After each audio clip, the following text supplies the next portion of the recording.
Hi guys, it's Danny. Welcome back to my channel. Today I'm going to talk to you about panic disorder and anxiety. So this video is going to be in like an open-ended video where you can talk in the comments to each other if you suffer from the same thing and kind of talk to each other and help each other out. I just want to get ideas flowing and just help give each other advice. I've gotten a few emails from people concerning loved ones or even themselves and asking me for advice since I've dealt with it. Let me just tell you, if you don't have anxiety or panic disorder, it's really hard to understand it because it really makes no sense. It's very irrational. The best thing you can probably do if someone's having a panic attack is just stay quiet. If you panic, you're going to make the whole situation worse because when you have two people panicking, some people like to be distracted and have you ask them questions so they can get their mind off of it.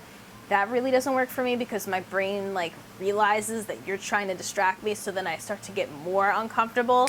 And yeah, so the best thing for me at least, and for a lot of people that I know, is to just be quiet, be there. If we need something, we'll tell you. Can I do this? Do you want this? Do you want this? Do you want this? If you want to ask them do you want to get away from here? Do you want to go outside? That's fine. But so many questions, so much talking, it becomes too much because there's already so much going on in the person who's having the panic attack's head. So everything is spinning, all our senses are extremely heightened, we have adrenaline rushing through our bodies, and it's not good. To try to explain the way that anxiety and panic attacks feel would kind of help you assist someone that is having a panic attack or understand someone who has a disorder like this. So if you think about the feeling that you get before you have to step up in front of a class or make a presentation, something that's rational for you to be nervous and anxious about, that same feeling in your gut, it's like a fight or flight, very shaky, uneasy, symptoms that you get. So you get that irrationally for things that make no sense to be anxious about or for absolutely no reason, just walking around being, your normal self, your normal day.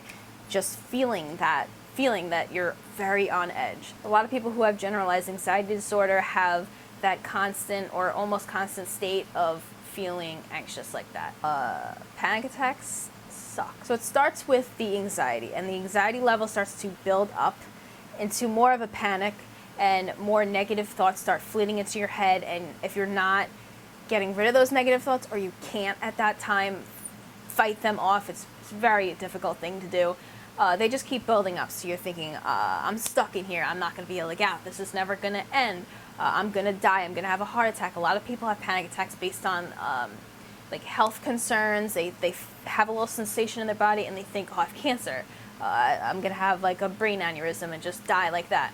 A lot of the time it's like that, but it could be anything. It could be being in cars. It could be, situational like that, mental, physical sensations, anything really. High anxiety in general, having high anxiety for days upon end could lead to just a random panic attack from that build up. So yeah, so your level of anxiety builds up, the negative thoughts rush in, it starts to just get worse and worse. You start to feel an array of symptoms, feeling like you can't breathe, your throat's closing, your jaw clenched up, your breathing is very shallow, very short breaths. You're not breathing correctly. That's why a lot of times with anxiety, you want to work on breathing techniques to make sure you can get a nice deep belly breath. Yoga is great for that because it teaches you a lot about the breath, so you have more control. But there can be a trigger, and there can be no trigger. Ways that you can work on it is just not avoiding. A lot of times, I myself am very guilty of this. We avoid the situations that make us panic because a lot of times panic disorder in specific is it's like a little filing cabinet in your head, and when you go to a place and you have a panic attack, the next time you go back to that same place or when it's the same kind of thing happens, your brain takes out the little file and says, oh, this is what happened last time. I should panic. This is bad. This is a bad situation. It just remembers that you panicked that time, and it tells you to panic again, so you have to fight even harder the second time you go and do that thing sometimes. So that's basically what panic disorder does. It's really freaking annoying, but the best thing that you could do is try not to avoid that, because the natural thing to do is I'm not going back to that place because every time I go there I have a panic attack. Do it in stages, take small steps. A lot of people are going to try to throw you into things, try to rush you. The way that this is going to actually work for you is, if you're trying to treat it yourself, I run to counselors and stuff. I didn't find that much help from that, but I know a lot of people do, and I think it's a great thing that you should at least start with and try out.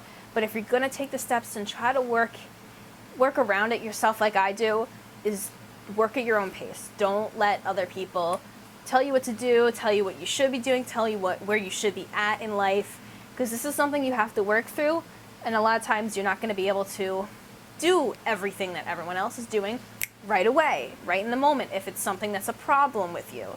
So take it slow and just don't give up. One of the things that I found really helpful for me is chamomile tea. If you are on end, anxious, cannot calm down, your whole body is tightened, all your muscles are strained from being anxious all day, can't get to sleep at night, chamomile tea. If you have that tea, it's very calming.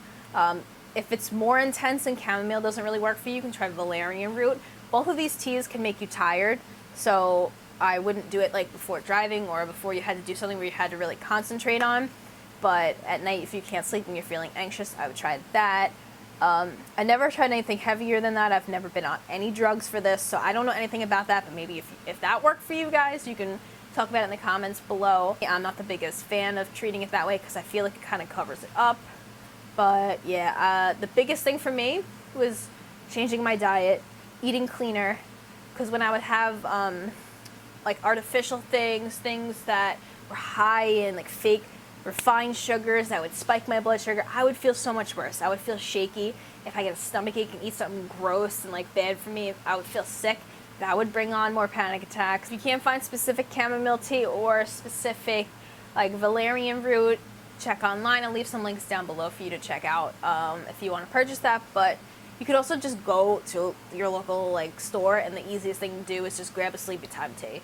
And I have used sleepy time tea when I first wake up, when I'm in the middle of the day, like when I had really bad bouts of extreme anxiety, I would be using it whenever, and it would really take a little bit of the edge off. It kind of calms me down. Another thing, weirdly enough, I don't really know why this works. I haven't really looked into why this works for me, is kombucha. I get the Synergy brand, and I love the gingerade flavor the best, but I don't know, for some reason if I drink that, I only drink like half or a little less than half at a time, but that like calms me down so much. It totally like relaxes me, and kombucha is really good for you. I hope this video helped you out. I know there's a lot to go over with panic and anxiety disorder, and this just kind of skimmed the surface of it. So if you have any unanswered questions, feel free to leave them in the comments or email me privately with your questions. I'll try to make another video answering all the questions I can in the near future. And if you like this video, just subscribe to my channel, give it a thumbs up, share it to your friends if you find it helpful, and thank you so much for watching. I hope you have a great day. Bye!